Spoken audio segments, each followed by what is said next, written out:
আসসালামু আলাইকুম। ওয়ালাইকুম আসসালাম ওয়া রাহমাতুল্লাহ। বড় ভাই, এই পেঁয়াজের মূল্য আজকে কেমন? ব্যাপারে এ পর্যন্ত কত বলছে? এ পর্যন্ত ১৭০০ পর্যন্ত হইছে আরকি। এ পর্যন্ত ১৭০০ বলছে। তো আপনি কেমন কেমন দাম হলে বিক্রি করবেন? আমি হয়তো ১৮০০ বা ১৮২০ টাকা কম। ১৮০০-১৮২০ টাকা কম হলে আপনি বিক্রি করবেন। তুলনামূলকভাবে আগের চাইতে পেঁয়াজের দাম এখন বেশি না কম? গত হাটে যে রেটে এই হাটও সেটাই। গত হাটে গত হাটের তুলনায় এটা প্রায় সেম। কিন্তু আজ থেকে ১ মাস আগে যে মূল্য ছিল এখন কি বেশি না কম?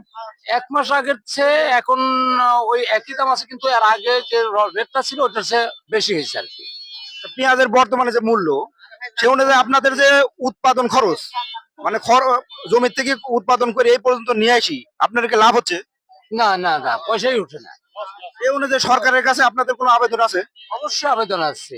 সরকার যাতে পেঁয়াজের দামটা কিছু যেন বাড়ায়, কৃষক বাঁচে, এই আমরা চাই। কারণ বর্তমানে নতুন সরকার এসে বিভিন্ন ধরনের সংস্কার করতেছে, তো কৃষকের দিকে যাতে তাকায় সেই এই এই উপলক্ষে আপনার কিছু বলেন। অবশ্যই কৃষকের দিকে যেতে হবে, সারের দাম কমাতে হবে, প্লাস পণ্যের দাম যদি আমরা একটু পাই তাহলে আমাদের হয়তো উপকৃত হব।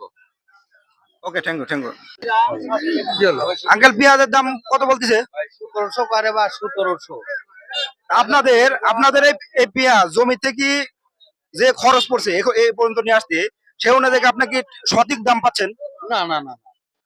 এই আপনাদের সরকারের কাছে কোনো আবেদন আছে? আবেদন তো আছে, এসব পিএস ৩,০০০ ওয়ালা বিতান আমরা পাইছি, ১,০০০ করলে আমরা পাইছি।